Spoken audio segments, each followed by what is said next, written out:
کہ معاشرہ ٹھیک نہ ہو تو فرد کے لیے ایمان کے تقاضے پورا کرنا آسان نہیں ہوتا. گھر کی زندگی ٹھیک نہ ہو تو گھر کے سربراہ کے لیے ایمان کی زندگی کے تقاضے پورا کرنا آسان نہیں. اس لیے ناکامی سے بچنے کے لیے صرف اپنی ذاتی دینداری کافی نہیں کہ اولاد کہاں جا رہی ہے، بچیاں کہاں جا رہی ہیں، گھر کا کیا نقشہ ہے، معاشرے کا کیا زندگی کا چلن ہے، بس میں نے دیندار ہوں. نہ فرمایا انسان خسارے میں رہے گا. اس لیے کہ بس اوقات ایسا ہوتا ہے کہ ایک ہی گھر سے دو افراد جب نکلتے ہیں، باپ اور بیٹا، تو لگتا ہی نہیں ہے کہ دونوں ایک گھر سے ہیں. ان دونوں کی زندگی میں اتنا فاصلہ ہوتا ہے. بوڑھی ماں بھی نکل رہی ہے اور آج کی روشن دنیا کی روشن تعلیم کی ڈسی ہوئی بچی بھی نکل رہی ہے، تو دونوں کی زندگی میں اتنا فاصلہ ہے، لگتا ہی نہیں ایک گھر سے نکل رہے. یہ قصور ہوا کہ اپنی ذات تک تو ایمان کی زندگی ہے اور یہ فکر نہیں ہے کہ گھر کا ماحول کیسا ہے. فرمایا یہ ناکامی سے نہیں نکلے گا. صرف اتنا کافی نہیں کہ یہ شخص خود ایمان کی حقیقت اور اچھے اعمال کرنے والا ہو. وتواصوا بالحق، یہ بھی اس کی ذمہ داری ہے، حق کی نصیحت کرتا رہے. اس لیے کہ اگر گھر میں دینداری نہیں ہوگی، خوشی کے موقع پہ سب مل کر اللہ کی نافرمانی کریں، شادی بیاہ کے موقع پہ سب مل کر اللہ کو ناراض کریں گے. زندگی میں کئی مواقع ایسے ہوں گے، اسے اپنی دینداری سے دستبردار ہونا پڑے گا. معاشرہ بگڑ جائے گا تو ایک گھر معاشرے کے اندر دینداری کے ساتھ گزارنا آسان نہیں.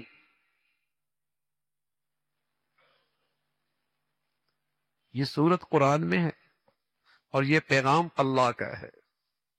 یہ اللہ کہہ رہے ہیں والعصر، زمانہ گواہ ہے. انسان تو چلا جائے گا اور آئے اور چلے گئے، اور سب سے بڑی انسانیت کی شخص، سب سے بڑے امام محمد رسول اللہ، وہ بھی آئے اور دنیا سے چلے گئے.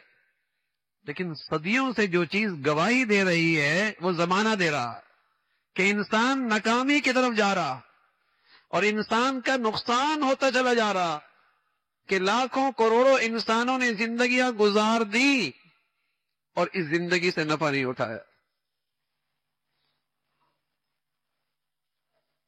لوگ کہہ دے بڑا کامیاب انسان گزرا ہے، زمانہ کہ دنیا کہہ دے بڑی اچھی زندگی گزار کر گیا ہے. دنیا کے ذرائع ابلاغ میں ڈنکا بجا ہو، بڑی شہرت پائی تھی اس نے دنیا میں، اس کا کوئی اعتبار نہیں ہے. یہ چیزیں قابل اعتماد نہیں.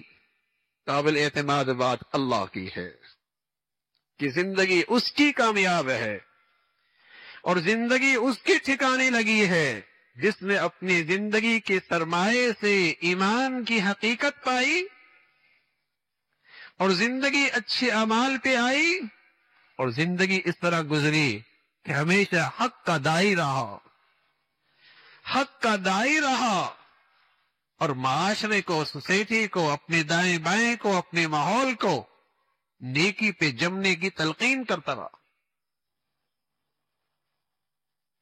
بیٹے کا رخ کہیں اور ہے، باپ مطمئن ہے میں اہتمام سے نماز پڑھتا ہوں.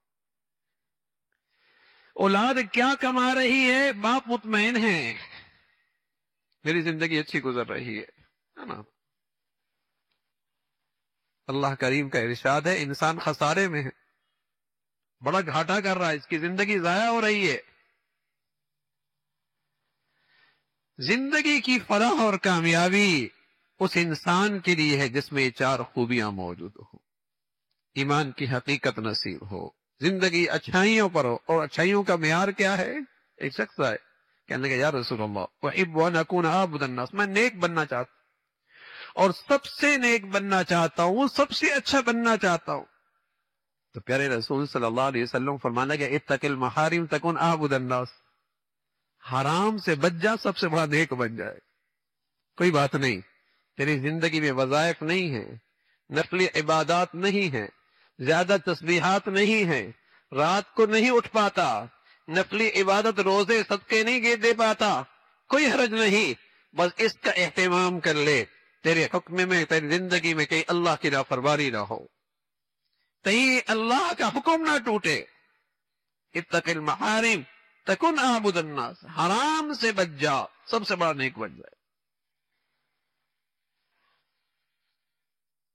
تو ایمان کی حقیقت اور یہ اچھائی کی زندگی، لیکن اتنا کافی نہیں، صرف اپنی ذات تک دینداری کافی نہیں، بچوں کا کیا حال ہے، گھر کا کیا حال ہے، عورت کا کیا حال ہے، بیٹیوں کا کیا حال ہے، شرم و حیا کتنا ہے، گھر میں لقمہ حلال کیسے آ رہا ہے، آمدنی کیسی ہے، معاملات کیسے ہیں، معاشرہ ہے۔ بحیثیت ایک مسلمان کے اس کی ذمہ داری ہے کہ میں معاشرے میں اچھائیوں کو کیسے فروغ دے سکتا ہوں، اور اچھائی کا معیار ایمان کی زندگی، اچھائی کا معیار ایمان کی زندگی۔ میں اس اچھائی کے لیے اپنے وسائل کتنے لگا چکا ہوں، اپنی صلاحیتیں کتنے لگا چکا ہوں، اپنے اوقات کتنے لگا چکا ہوں، یہ میری ذمہ داری ہے۔ تو میرے عزیزو، جب مسلمان اس دستور عمل پہ عمل کر رہا تھا تو اس کی اپنی ایمانی دینی زندگی بھی محفوظ تھی، اور اسے ایسی مبارک فضا بھی ملی ہوئی تھی جہاں نیکی کرنا آسان تھا اور گناہ کرنا مشکل تھا۔